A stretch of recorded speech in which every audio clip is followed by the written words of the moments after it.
¿Qué tal? Ya estamos de regreso, ¿eh? Bueno, estamos haciendo una revisión ahora de el cáncer de pulmón, en pulmón. Eh, Igual, pues es una neoplasia, quiere decir es producción de células nuevas, claro, alteradas, malignas por eso. Eh, y es en este caso, pues es un área muy peligrosa, muy peligrosa. Es lo que sucedió, por ejemplo, ahora en coronavirus. Por ejemplo, el coronavirus podía tener dos tipos de manifestaciones, ya sea las respiratorias, que si bueno, en los estados graves, producen los estados de neumonías y destrucción de estas células pulmonares y trombosis pulmonar y muerte. O sea, en los casos, claro, más graves.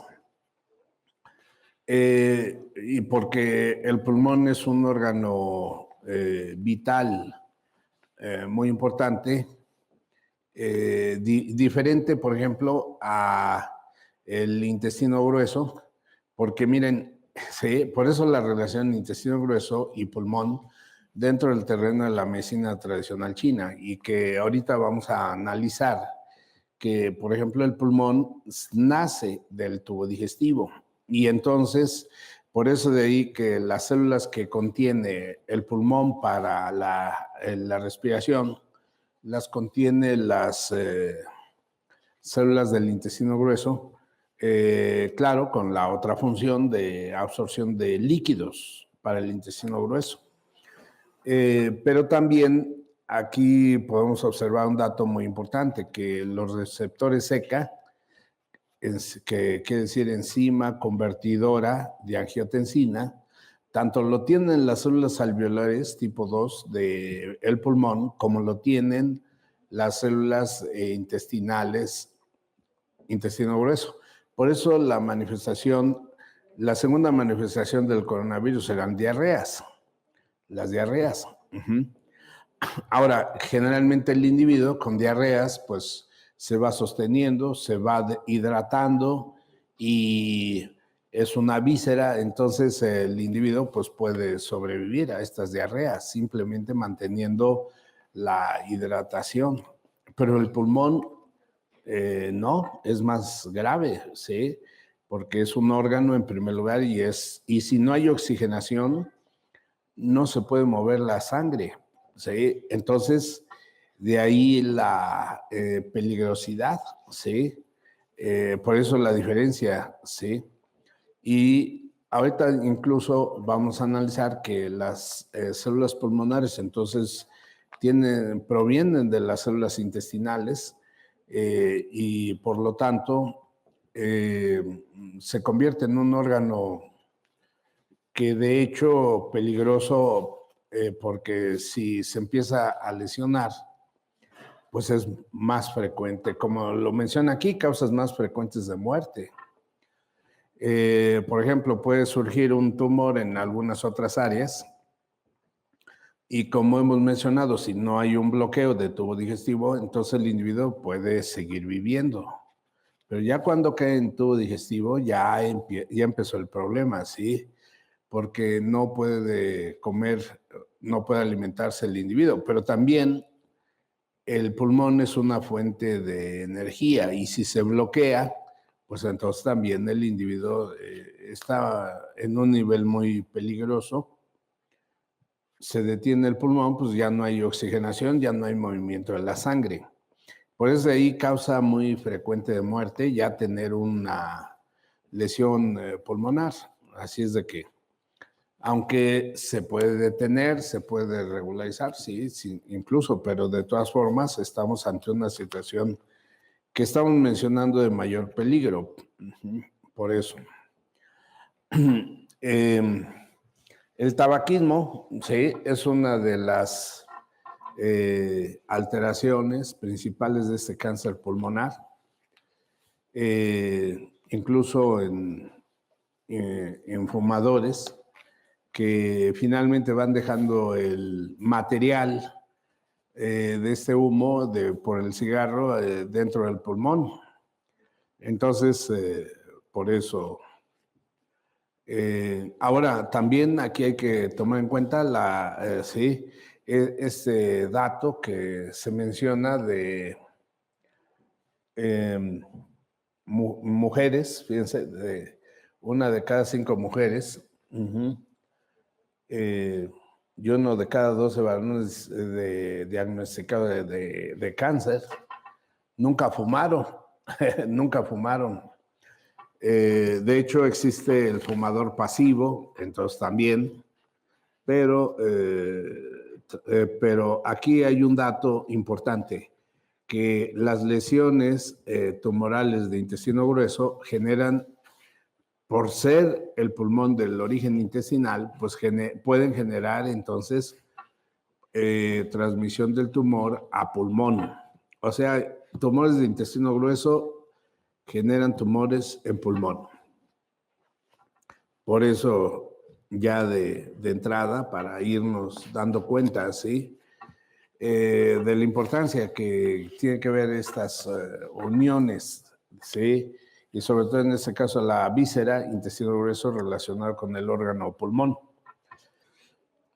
Bueno, la patogenia, ¿sí? O sea, cómo se genera la enfermedad. Aquí se menciona que el cáncer de pulmón empieza en células que están revestiendo bronquios, los bronquios, bronquiolos, alvéolos, o sea, células que están en el conducto respiratorio. Y entonces aquí tenemos áreas donde el individuo entonces va a tener un cáncer con una serie de inicios, ¿sí? Por eso precancerosos, provocados por factores de riesgo, que son los cancerígenos, provenientes ya sea del cigarro o la parte ambiental o bien radiaciones, porque definitivamente el uranio pues es un material altamente muy peligroso y precisamente por este efecto de estas radiaciones. Entonces, aquí se menciona que los primeros cambios en los genes de las células pulmonares generalmente dan lugar a un fenotipo neoplásico. Entonces, aquí la peligrosidad es que se empiezan a proliferar estas células descontroladamente. Entonces, que claro, hay una forma celular desordenada totalmente, se observa en microscopio.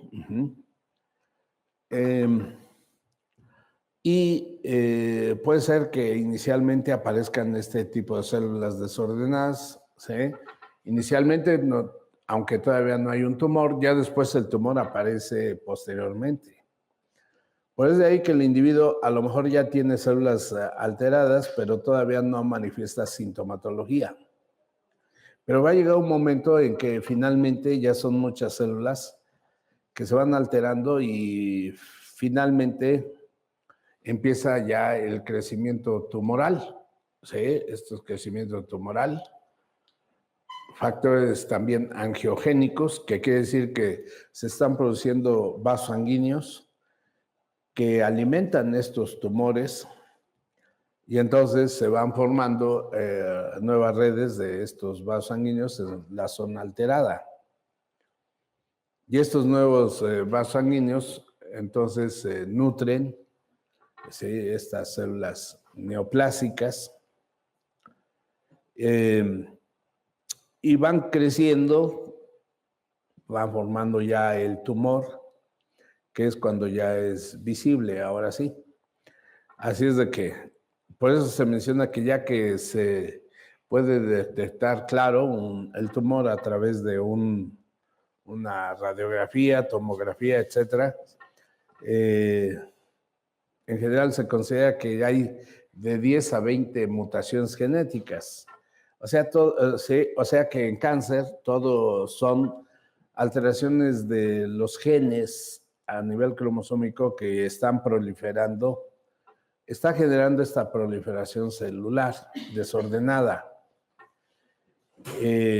Aquí se menciona que el cáncer de pulmón se puede dividir en dos: carcinoma de células pequeñas y carcinoma de células no pequeñas. ¿Sí? Esa es la clasificación. Bueno, aquí se menciona que cómo es que surgió esta diferenciación. No se conoce para la medicina moderna. Finalmente apareció el cáncer y ya aparecieron los tumores, ¿sí? Claro, sin embargo, estamos analizando que esta serie de tumoraciones pues, tienen que ver con también células intestinales y por eso. Aquí podemos hacer una observación, ¿sí? De estas, la tomografía de emisión de positrones, que se llama el PET.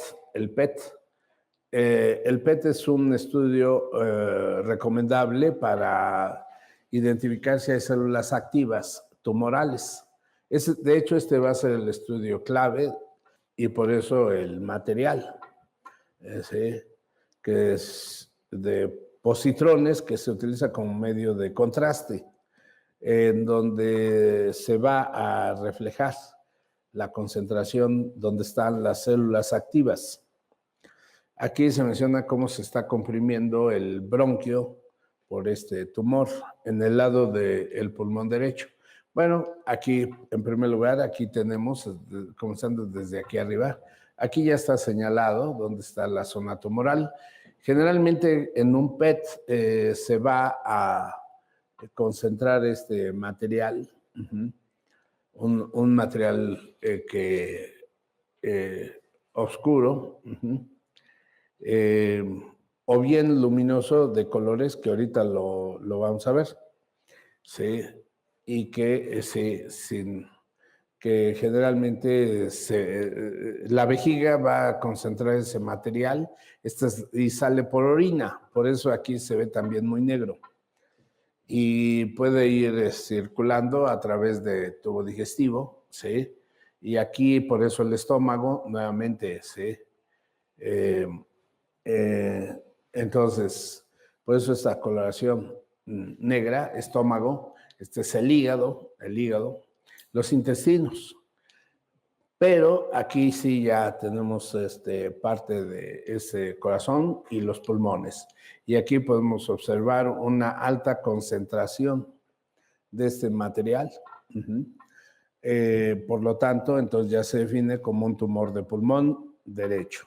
En la siguiente, vamos a ver, este es un corte transversal donde se puede observar la captación de este material que de hecho es un tipo de material radioactivo, por eso se observa luminoso para poder identificar quién capta este tipo de sustancia, ¿sí?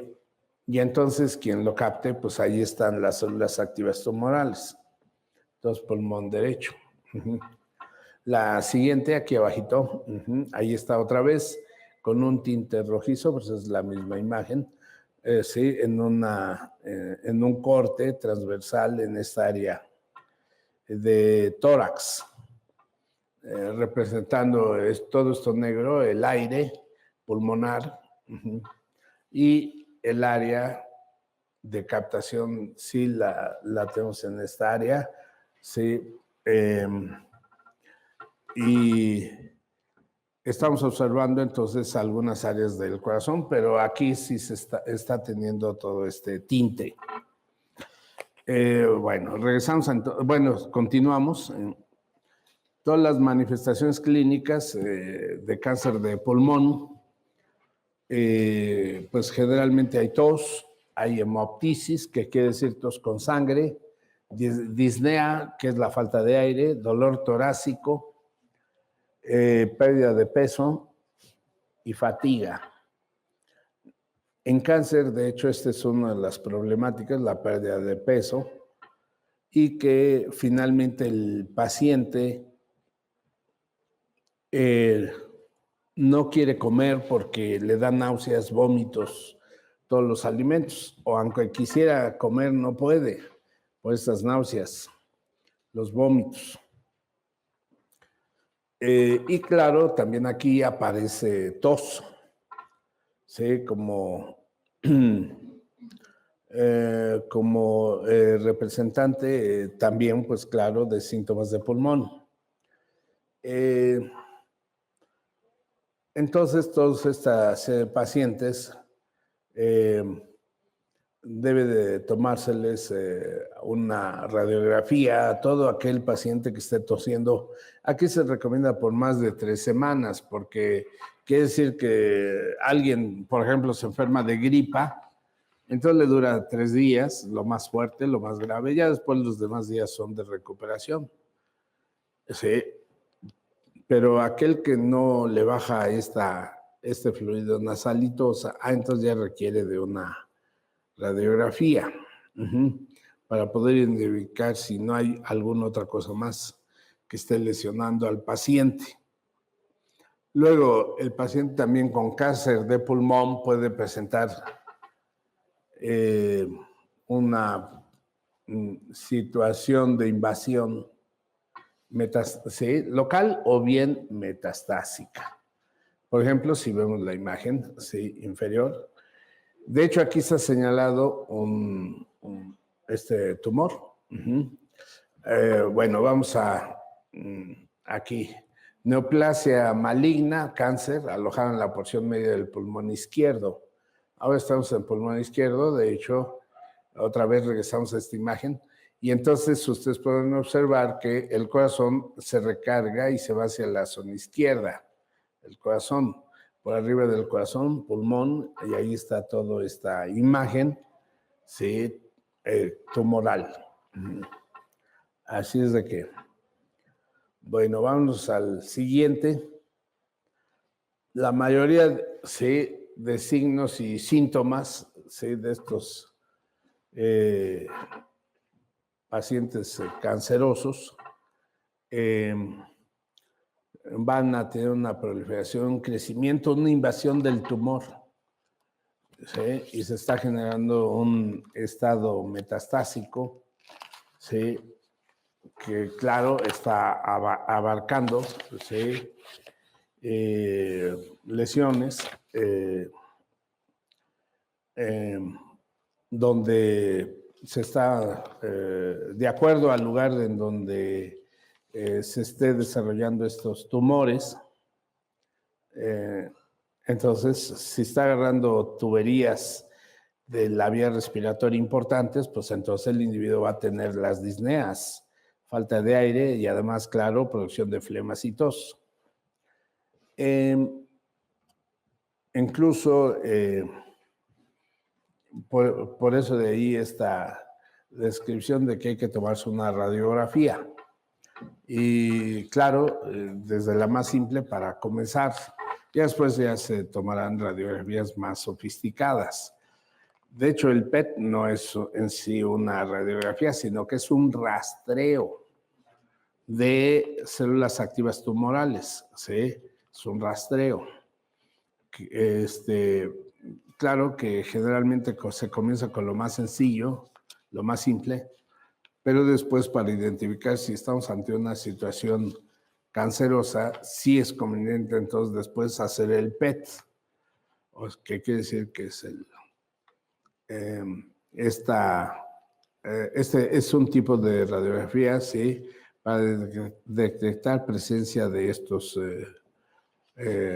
positrones, sí, la emisión, sí, de estos positrones.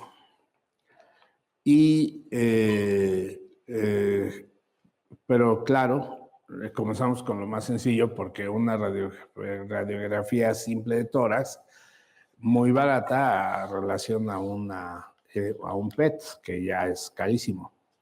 De todas formas, ni modo, se tendrá que tomar lo que se requiere ya en el caso de que se esté descubriendo algo que estamos pues ya pensando que puede ser ya sea un tumor local desde pulmón o bien una metástasis.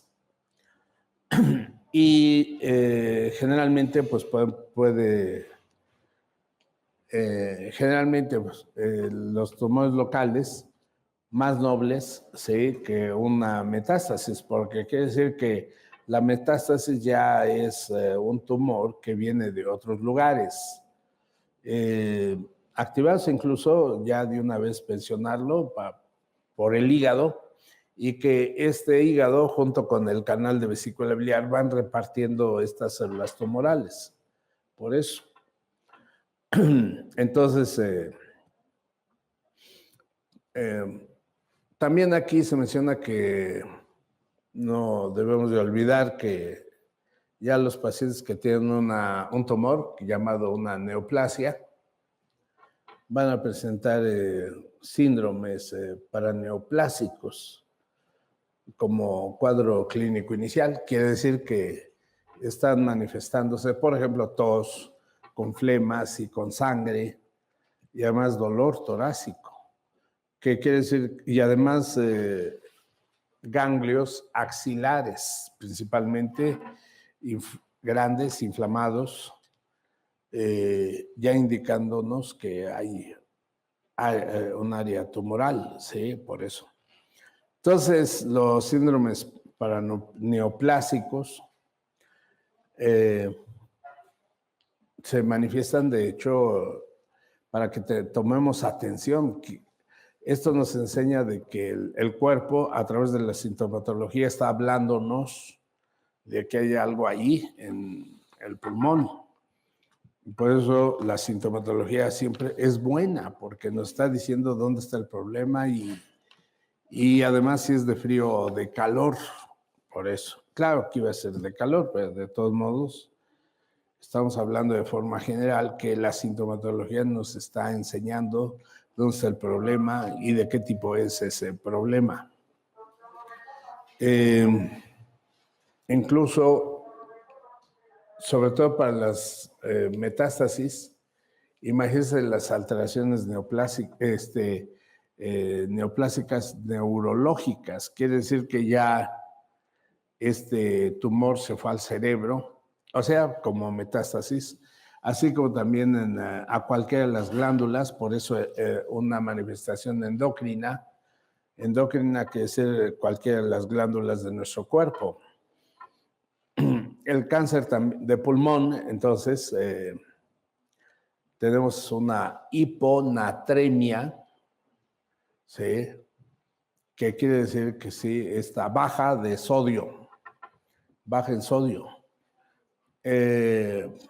Ocasionada entonces por la secreción de una hormona que se llama antidiurética, ¿sí?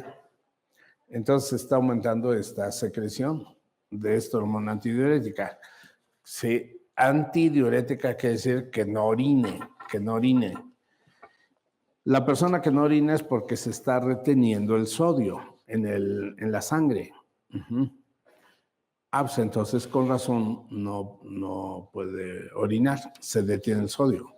Si se tirara el sodio, orinaría mucho el paciente, por eso. Pero hay una baja de sodio, hiponatremia, ¿sí? En sangre. Entonces, es una identificación de que hay retenciones, por eso, de líquidos a nivel de circulación sanguínea.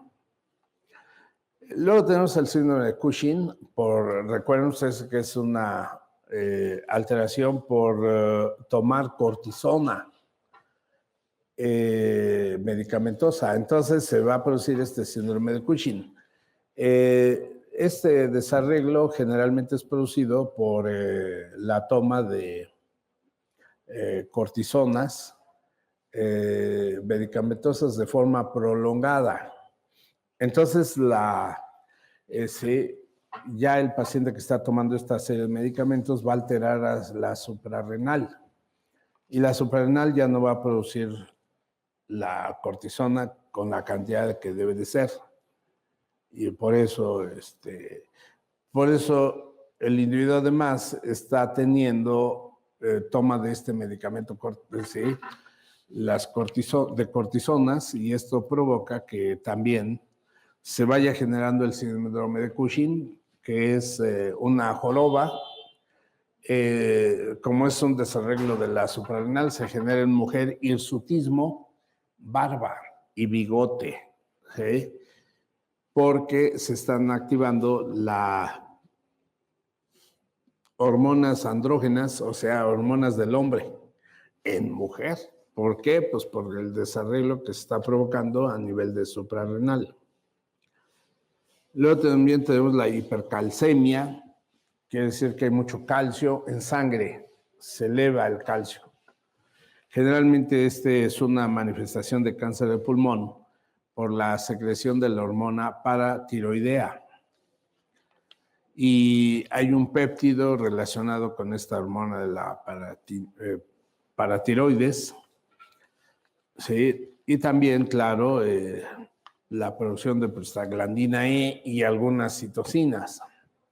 Bueno, y entonces esto genera que haya mucho calcio circulando en la sangre.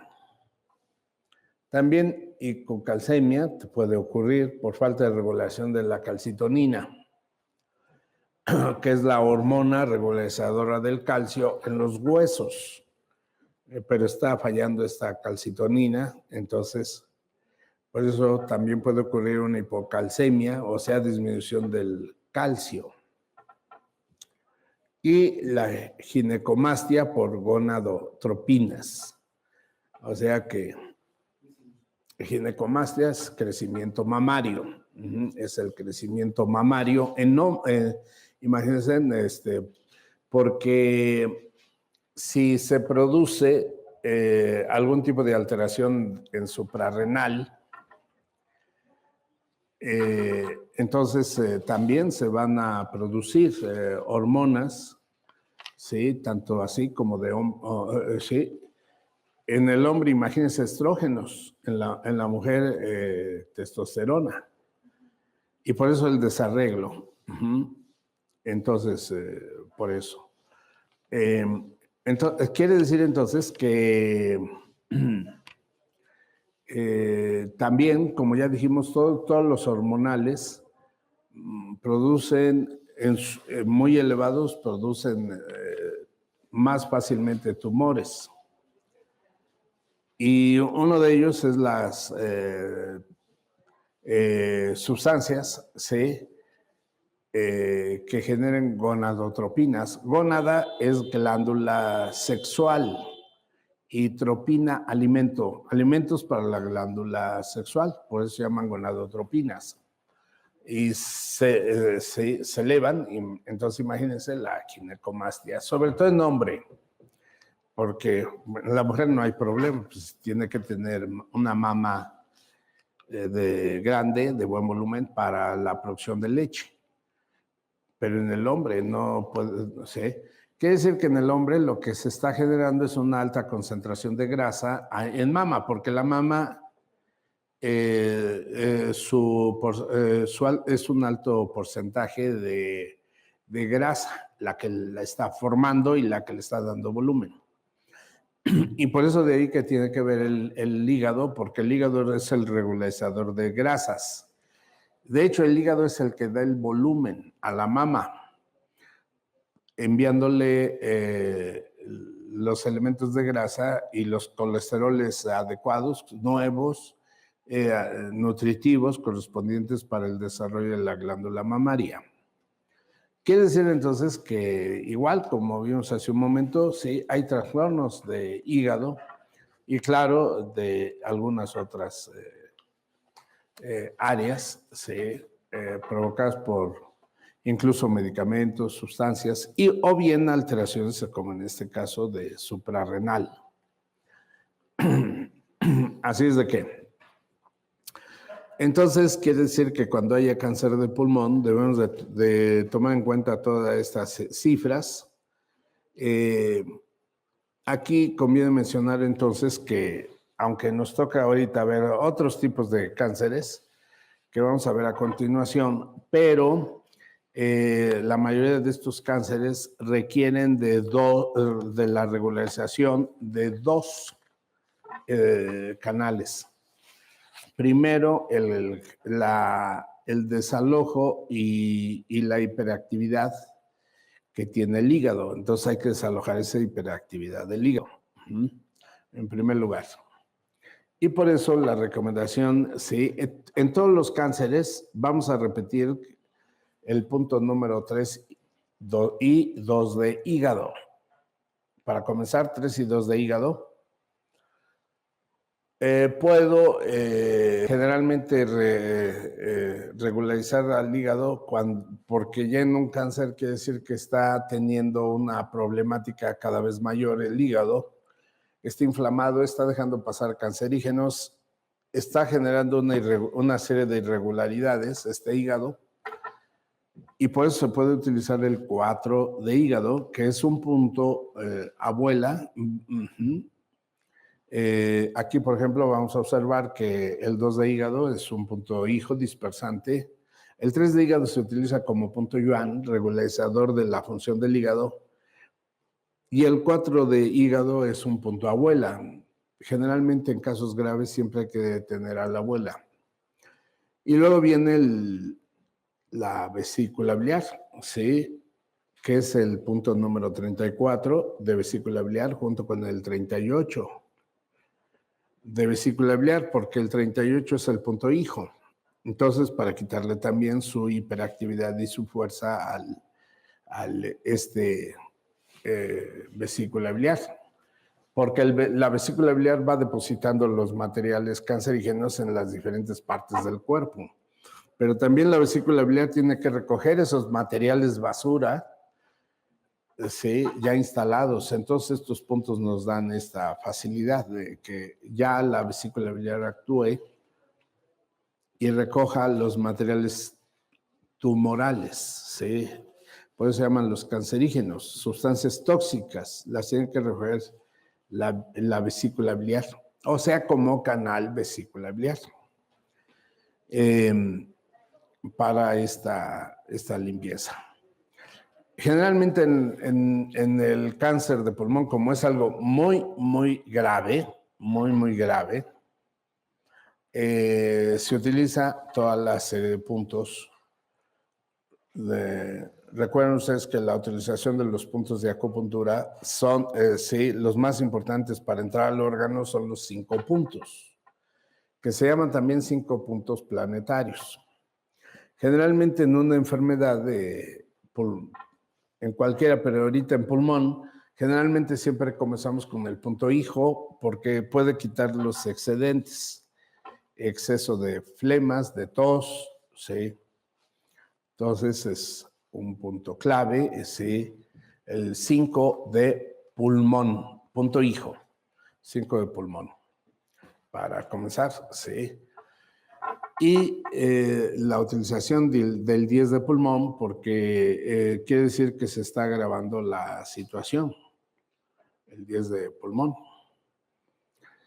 Y luego la utilización del 6 de pulmón. El 6 de pulmón ya es el sí hendidura, fíjense, el sí hendidura. Entonces nos ayuda para poder hacer esta regularización adecuada.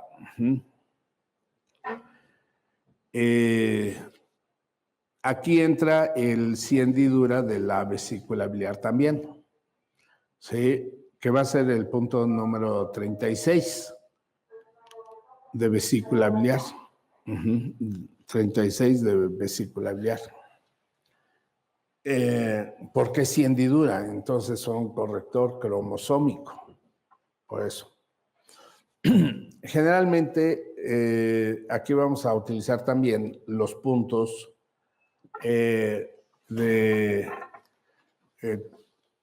tanto de frontal, como es el 17 de Redmay, como